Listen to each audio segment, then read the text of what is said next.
Hello friends, welcome to our channel Mech Tamil Nahom. நம்ம இந்த வீடியோல நம்ம சேனல் சப்ஸ்கிரைபர் ஒருத்தர் வெற்றி அப்படின்ற ஒருத்தர் நான் வந்து என் பைக்கை 3 to 4 மாசம் கழிச்சு தான் யூஸ் பண்ணுவேன். அதாவது ரொம்ப நாள் கேப் விட்டு தான் யூஸ் பண்ணுவேன். என் பைக்ல கிக்கரும் இல்ல.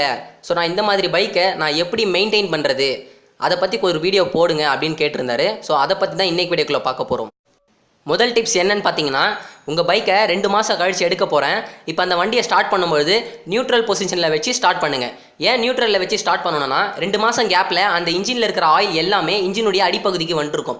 சோ இப்போ நீங்க நியூட்ரல்ல வச்சு ஸ்டார்ட் பண்ணும்போது சும்மா வண்டி உள்ள ரன் ஆகும். உள்ள பிஸ்டன் மேலே கீழே போய் உள்ள இருக்கிற பார்ட்ஸ் எல்லாம் சுத்துறதால அந்த இன்ஜின்ல இருக்கிற ஆயில் வந்து நல்லா சர்க்குலேட் ஆகும். அதாவது இன்ஜின்குள்ள முழுமையா போய் சேரும். எல்லா பார்ட்ஸுக்கும் போய் சேரும். அதுக்கப்புறம் கொஞ்ச நேரம் நீங்க அப்படியே ரேஸ் பண்ணிட்ட பிறகு கியர் போட்டு ஓட்டும்போது இன்ஜின்ல இருக்கிற பார்ட்ஸோட ஃப்ரிக்ஷன் வந்து கம்மியா இருக்கும். அதாவது தேய்மானம் கம்மியா இருக்கும். இதே நீங்கள் ஃபஸ்ட் கியர்லையோ இல்லை செகண்ட் கியர்லையோ வச்சு அப்படியே ஸ்ட்ரைட்டாக செல்ஃப் அடித்து ஸ்டார்ட் பண்ணிட்டு போகும்போது லூப்ரிகேஷன் நல்லா இருக்காது. இதனால் இன்ஜினில் இருக்கிற பார்ட்ஸ் வந்து ஸ்டார்டிங் கொஞ்சம் நேரத்துக்கு வந்து தேய்மானம் ஆகும். ஸோ இந்த மாதிரி தேய்மானத்தால் உள்ளே இருக்கிற பார்ட்ஸ் வந்து நீங்கள் சீக்கிரம் மாற்ற வேண்டியதாகும். இதே நியூட்ரலில் வச்சு பண்ணும்போது நமக்கு அந்த மாதிரி ப்ராப்ளம் வந்து கொஞ்சம் தடுக்கப்படலாம். ரெண்டாவது டிப்ஸ் என்னன்னு பார்த்தீங்கன்னா இப்போ சில பேர் பார்த்தீங்கன்னா பெட்ரோலை வந்து டெய்லி ஃபில் பண்ணுவாங்க. இன்னும் ஒரு சிலர் பார்த்தீங்கன்னா பெட்ரோல் போடும்பொழுது அந்த டேங்கை ஃபில் பண்ணிவிடுவாங்க. ஸோ இந்த மாதிரி தவறுகளை நீங்கள் பண்ணாதீங்க. இப்போ 2 மாதம் கழிச்சு நான் வண்டி எடுக்க போகிறேன். அந்த வண்டி குறிப்பிட்ட தொலைவுக்கு போகணும். அதுக்கப்புறம் குறிப்பிட்ட தொலைவுக்கு அப்புறம் வீடு வந்து சேரணும்.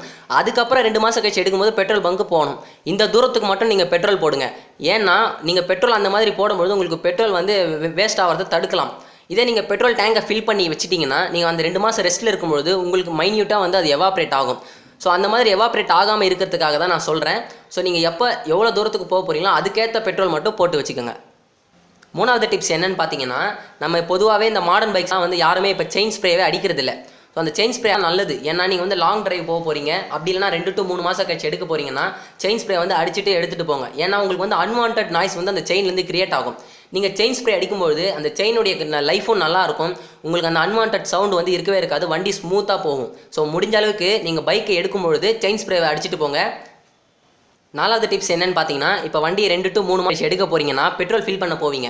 அந்த பெட்ரோல் ஃபில் பண்ணுற இடத்துலையே நீங்கள் வந்து டயருடைய ஏர் ப்ரெஷரை முக்கியமாக செக் பண்ணிக்க. ஏன்னா 2 மாதம் இடைவெளி இல்லை 3 மாதம் இடைவெளி விட்டதால் டயருடைய ஏர் வந்து கண்டிப்பாக கம்மியாக இருக்கும். நம்ம யூஸ் பண்ணும்பொழுது வந்து கம்மியாகிறது கம்மி. அது வந்து நீங்கள் யூஸ் பண்ணாமல் இருக்கும்பொழுது நீங்கள் உதாரணத்துக்கு சைக்கிளில் கூட பார்க்கலாம். ஒரு சைக்கிளை யூஸ் பண்ணாமல் வச்சிருந்தா சீக்கிரமாக வந்து 1 மாதத்துலேயே வந்து அந்த டயரில் இருக்கிற ஏர் வந்து கம்மியாயிடும். அதே மாதிரி தான் வண்டிக்கும் நீங்கள் யூஸ் பண்ணாமல் வச்சுட்டு இருக்கும்போது ஏர் ப்ரெஷர் வந்து சீக்கிரம் கம்மியாகும். இதனால் நீங்கள் எப்பப்போ பெட்ரோல் போட போகிறீங்களோ அப்பப்போலாம் பார்த்தீங்கன்னா ஏர் ப்ரெஷரை செக் பண்ணி கரெக்டான ஏர் ப்ரெஷரை மெயின்டைன் பண்ணிக்கோங்க. அஞ்சாவது டிப்ஸ் என்னன்னு பார்த்தீங்கன்னா இப்போ உங்கள் பைக்கை நீங்கள் ஒரு இடத்துல பார்க் பண்ண போகிறீங்க. அந்த இடத்துல தான் பைக் வந்து 2 to 3 மாதம் இருக்க போகுது அப்படின்னா நீங்கள் முடிஞ்ச அளவுக்கு ஷெட்டிலையோ இல்லை உங்கள் வீட்டிலையோ பார்க் பண்ண பாருங்கள். நீங்கள் வெளி இடத்துல பார்க் பண்ணும்பொழுது அங்கே வெளியே சுற்றிக்கிட்டு இருக்க ஒரு பாம்போ இல்லை ஒரு தேலோ உங்கள் வண்டியில் வந்து இருக்க வாய்ப்பு உள்ளது.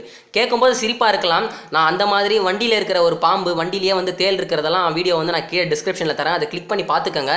ஏன்னா இந்த மாதிரி நிறைய பேருக்கு நடந்திருக்கு. உதாரணம் இன்னும் அதிகமாக சொல்ல போனால் கிராமத்தில் இருக்கிறவங்களுக்கு இது வந்து நிறைய நடக்கலாம். ஏன்னா குளிர்காலத்தில் வண்டி சூடாக இருக்கிற போது அந்த பாம்பு வந்து போய் படுத்துக்கும். ஸோ அந்த மாதிரி நேரத்தில் உங்கள் வண்டிலையும் இருக்க வாய்ப்பு இருக்குது. அது வந்து உங்களுக்கு டேஞ்சராக முடிய வாய்ப்பு உள்ளது. ஸோ முடிஞ்ச அளவுக்கு வண்டியை ஷெட்டிலையோ இல்லை வீட்டுக்குள்ளேயோ இல்லை பாதுகாப்பான இடத்துலையோ விடுறதுக்கு முயற்சி பண்ணுங்கள். வண்டி எடுக்கும் பொழுதும் செக் பண்ணிவிட்டு வண்டியை எடுங்க. இப்போ ஃபைனல் டிப்ஸ் என்னன்னு பார்த்தீங்கன்னா முடிஞ்ச அளவுக்கு ஒரே பெட்ரோல் பங்க்கில் பெட்ரோலை ஃபில் பண்ணப்ப அது மட்டும் இல்லை நீங்கள் வண்டியை ஆஃப் பண்ணும்பொழுதும் நியூட்ரல்லையே ஆஃப் பண்ணுங்கள். ஏன்னா அது வண்டிக்கு வந்து முதல்ல நல்லது. நியூட்ரல் ஆஃப் பண்ணுங்கள். ஏன்னா நம்ம மறந்து போய் வண்டியை ஸ்டார்ட் பண்ணி கூட எடுத்துகிட்டு போயிடுவோம். முடிஞ்ச அளவுக்கு வண்டி நியூட்ரலில் பார்க் பண்ணுறது உங்கள் வண்டிக்கும் நல்லது, உங்களுக்கும் நல்லது. என்ன நண்பர்களே, இன்னைக்கு பார்த்த வீடியோ உங்களுக்கு பிடிச்சிருக்குன்னு நினைக்கிறேன். இந்த வீடியோ பிடிச்சிருந்தா லைக் பண்ணுங்கள், ஷேர் பண்ணுங்கள், மறக்காம கமெண்ட் பண்ணுங்கள். உங்கள் ஃப்ரெண்ட்ஸுக்கு முடிஞ்ச அளவுக்கு ஷேர் பண்ணுங்கள். நம்ம சேனலில் மறக்காம சப்ஸ்கிரைப் பண்ணிடுங்க. இந்த வீடியோவில் தப்பு பண்ணியிருந்தால் கமெண்ட் பாக்ஸில் தெரியப்படுத்துங்க. அடுத்து நம்ம என்ன வீடியோ அப்லோட் பண்ணலாம் அதையும் கமெண்ட் பாக்ஸில் தெரியப்படுத்துங்க. மறக்காம நம்ம சேனலுக்கு சப்ஸ்கிரைப் பண்ணிடுங்க. நன்றி.